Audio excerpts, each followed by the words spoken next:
It's a nervous time. Well, our reporter Conor O'Grady is at Crown Hills Community College for us this morning. Hello, Conor. How are the nerves over there?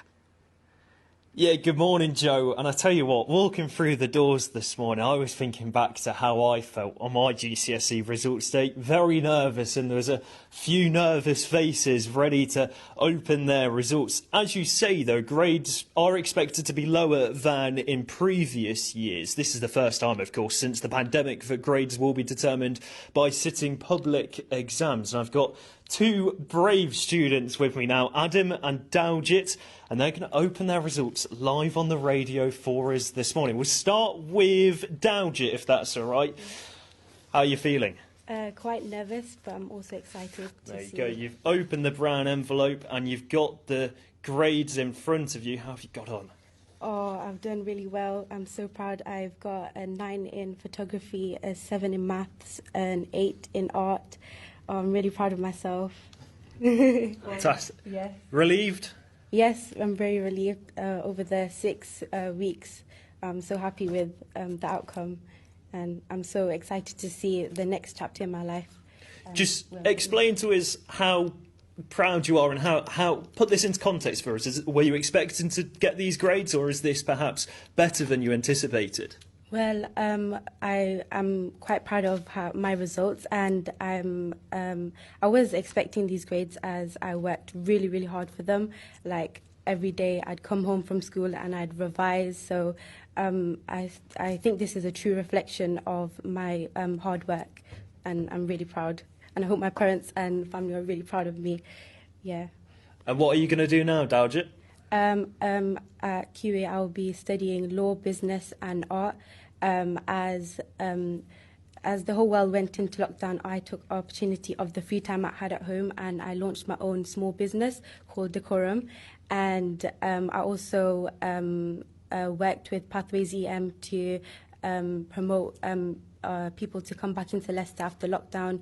And this was recognised by the Lord Lieutenant of Leicestershire. And I feel that lockdown was more of an opportunity than something that was quite distressing, and I'm really happy with my grades.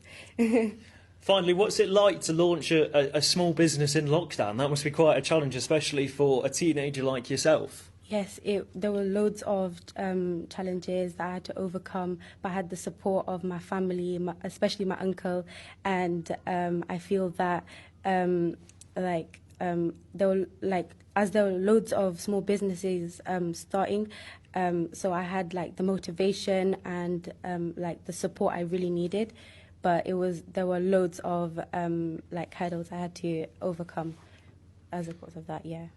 Daljit, well done, congratulations. Let's go to Adam now, who's on my left-hand side. Adam, good morning to you. You must be quite nervous. Yeah, I would say sort of though, but majority I just feel alright. How do you anticipate to do well? Are you expected to do well? I'm pretty sure I'm expected to do well for my GCSEs and all that. Here, the moment of truth then. Shall you open that brown envelope and see how you've got on? We've got Mum Michelle with us as well. She's looking on nervously. You're opening that brown envelope. Here we go. Turn over the sheet of paper. How you got on? Alright, so I got a P2 in music, a D1 in sports studies, a 43 family in combined science, a 4 in maths, 4 in English language, 4 in literature, a 3 in geography, music industry in P1, and I think it looks like a 33, something for sport media. Adam, congratulations. What are you going to do with them grades? Probably just show them to my college and see just tell them this is what I've accomplished now. Just put them grades into context for us. You know, are they good? You've passed all your subjects, haven't you? Majority of them, yeah, except for my geography, even though I got a 3. You're still there. Yeah. We'll come to Mum Michelle in a minute, and Michelle, you look quite emotional because, Adam, you've had to overcome quite a lot of adversity throughout your school years here, not just COVID, but other factors as well. Yes, in lockdown and all that, I kind of struggled a bit, but I managed to overcome that with my parents and all that. They just motivated me to do just carry on, basically. Let's go to Mum Michelle then. Michelle, just explain Adam's story for us. He was diagnosed with a brain tumour in 2013, and in 2017, when he finished primary school, he had an operation to have that removed. He's also got autism, so he's had to overcome a lot of hurdles to get there. When we left primary school, when we came here, he was predicted to get ones. So these results have just blown me away. Absolutely amazing. I'm sorry, I'm a bit emotional. You are quite emotional. Just explain how proud you are. I'm so proud of him. He's worked so hard to get here, and I wasn't expecting this. I really, really thought that he needed 3s to get into college, and to get 4s, it's just blown me away how hard he's worked. So I'm really, really impressed with him. I'm so proud, so proud.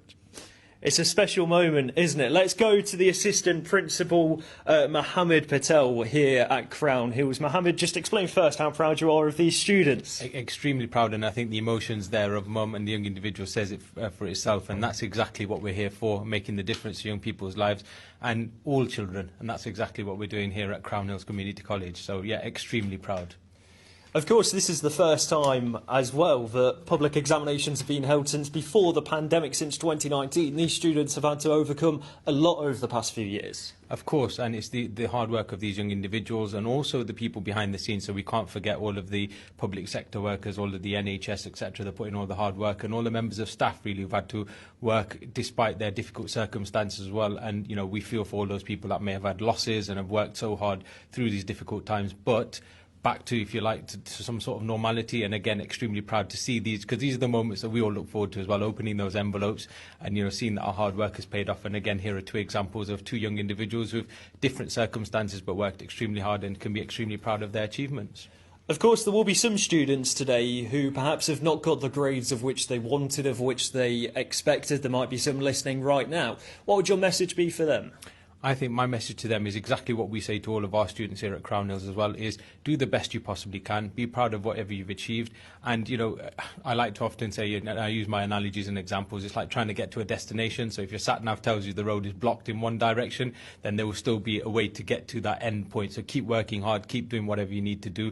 Don't give up and just work as hard as you can. So, you know, we have the 3 values: aspiration, commitment and success. So, you know, put that commitment in and hopefully you will get that success at some point or another. So work as hard as you can, and best of luck as well. And Michelle, very finally, if I come back to you, as a parent, of course, Adam's had to overcome a lot of challenges. A special day, a day to celebrate. Yes, it's going to be a big day to celebrate, especially with those results. we are going to have a good day today. We are really going to go out with a bang, I think. So looking forward to the next chapter, what goes on. So off to college, something we would never see, that we thought we would never see, and we are having that opportunity. So we're going to embrace it and carry on.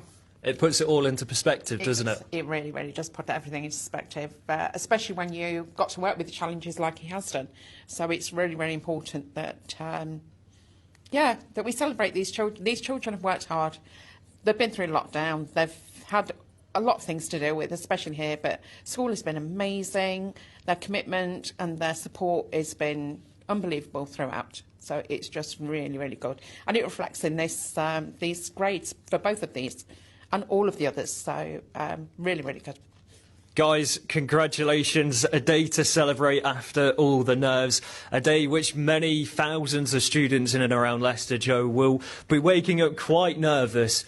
But as I suggested, what a proud day for the mums, the parents and the students themselves. Oh, thanks, Connor. And tell Michelle, Adam's mum, I wish I could give her a big hug. That was absolutely beautiful. Did that have you in tears as well? So these results have just blown me away. Absolutely amazing. I'm sorry, I'm a bit emotional. Oh, we're all getting a little bit emotional.